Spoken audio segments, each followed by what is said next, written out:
Friends, welcome back to my YouTube channel.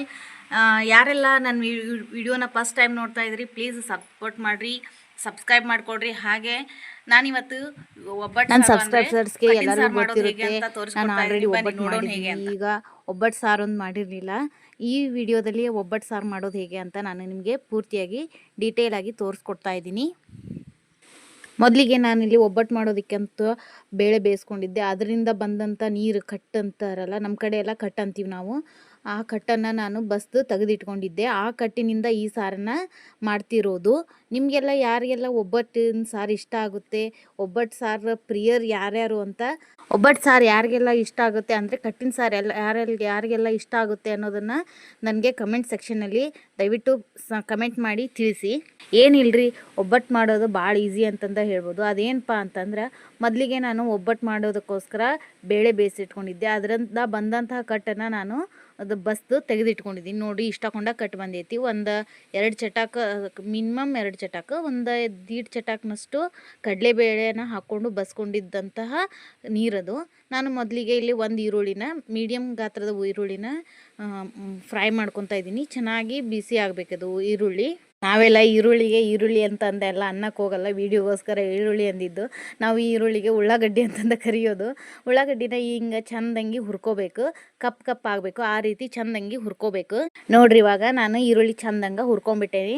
ನೋಡ್ರಿ, ನಿಮಗೆಲ್ಲ ಯಾವ್ಯಾವ ರೀತಿ ಹುರಿಬೇಕು ಅನಿಸುತ್ತೋ ಅಂದರೆ ಸ್ವಲ್ಪ ಜಾಸ್ತಿ ಜನ ಕಪ್ಪಾಗೋ ತನಕ ಬಿಡೋದಿಲ್ಲ. ಹಾಗಾಗಿ ನೀವು ಬೇಕಂತ ರೀತಿಯೊಳಗೆ ಹುರ್ಕೋಬೋದು. ಮೊದಲಿಗೆ ಈರುಳ್ಳಿನ ಹುರ್ಕೊಂಡು ತೆಗೆದಿಟ್ಕೊಂಡಿದ್ದೀನಿ. ಉಳ್ಳಾಗಡ್ಡಿ ಆದ ನಂತರ ನಾನು ಒಂದು 4ರಿಂದ 5 ಹಸಿಮೆಣ್ಸಿನ್ಕಾಯಿನೇ ಹುರ್ಕೊತಾ ಇದ್ದೀನಿ. ಹಸಿಮೆಣ್ಸಿನ್ಕಾಯಿನೂ ಕೂಡ ಮೀಡಿಯಮ್ ಫ್ಲೇಮ್ನಲ್ಲೇ ಇಟ್ಕೊಂಡು ನಾನು ಹುರ್ಕೊತೀನಿ.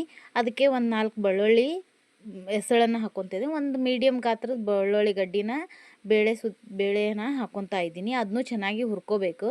ಹಂಚು ಕಾದ್ಬಿಟ್ಟೈತೆ ನೋಡ್ರಿ, ಬೆಳ್ಳುಳ್ಳಿ ಹಾಕೋದು ಪುರ್ಸೊತ್ತಿಗಿಲ್ದನ ಬೆಳ್ಳುಳ್ಳಿ ಎಲ್ಲ ಕಪ್ಪಾಗಿಬಿಟ್ಟು. ಅದಕ್ಕೆ ಅದೇ ಇದರಲ್ಲೇ ನಾನು ಸ್ವಲ್ಪ ಜೀರಿಗೆನೂ ಹಾಕ್ಕೊತಾ ಇದ್ದೀನಿ.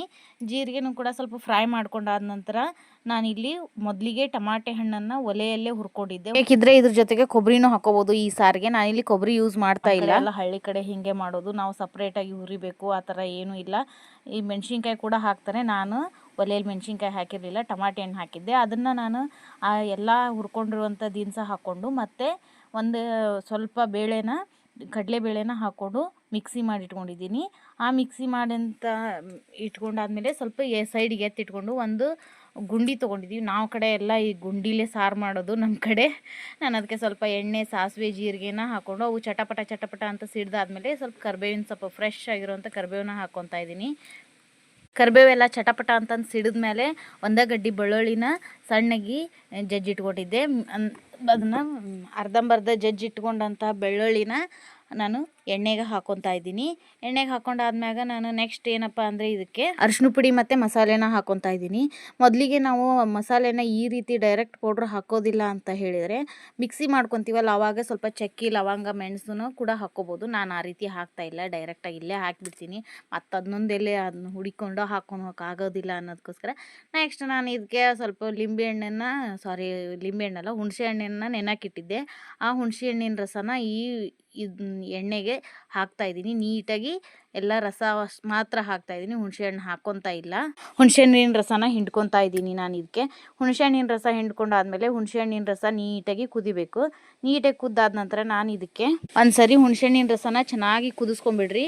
ಈ ರೀತಿ ಕುದಿಸ್ಕೊಳ್ಳೋದ್ರಿಂದ, ಮೊದಲೇ ಒಂದು ಸರಿ ಕುದಿಸ್ಕೊಳ್ಳೋದ್ರಿಂದ ಹುಣಸೆ ಹಣ್ಣಿನ ರಸ ಎಲ್ಲ ಸಾರಿನಲ್ಲೂ ಮಿಕ್ಸ್ ಆಗುತ್ತೆ, ಜೊತೆಗೆ ಟೇಸ್ಟ್ ಚೆನ್ನಾಗಿ ಬರ್ತೈತೆ ಅಂತಂದು ಹೇಳ್ಬೋದು.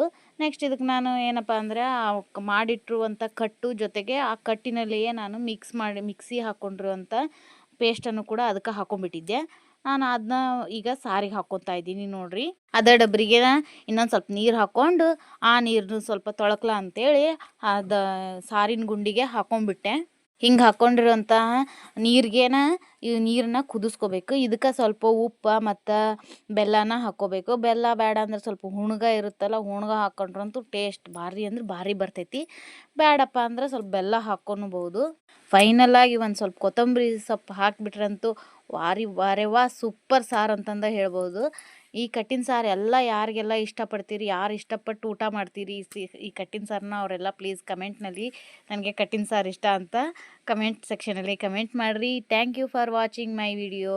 ಪ್ಲೀಸ್ ಸಪೋರ್ಟ್ ಮಾಡಿರಿ, ಸಬ್ಸ್ಕ್ರೈಬ್ ಆಗಿರಿ. ಹಾಗೆ ಇಷ್ಟೊತ್ತಿನ ಮಟ್ಟ ನಾನು ವಿಡಿಯೋ ನೋಡಿದ್ದಕ್ಕೆ ತುಂಬ ಧನ್ಯವಾದಗಳು ಎಲ್ರಿಗೂ. ಹಬ್ಬದ ಊಟದಾಗ ಹೋಳಿಗೆ ಮತ್ತು ಕಟ್ಟಿನ ಸಾರು ಇರಲಿಲ್ಲ ಅಂದ್ರೆ ಹಬ್ಬನೇ ಒಂಥರ ನಾರ್ಮಲ್ ಅನಿಸ್ಬಿಡ್ತೈತಿ. ಆ ಬಿಸಿ ಬಿಸಿ ಹೋಳಿಗೆ ತುಪ್ಪ ಜೊತೆಗೆ ಕಟ್ಟಿನ ಸಾರು, ಅನ್ನ, ಊಟ, ಬಜ್ಜಿ, ಶಾಂಡ್ಗೆ ಎಲ್ಲ ಇಟ್ಕೊಂಡು ಊಟ ಮಾಡಿದರೆ ಆಹಾ ಸ್ವರ್ಗಕ್ಕೆ ಮುರಾಗೇಣ ಅಂತಂದ ಹೇಳ್ಬಹುದು.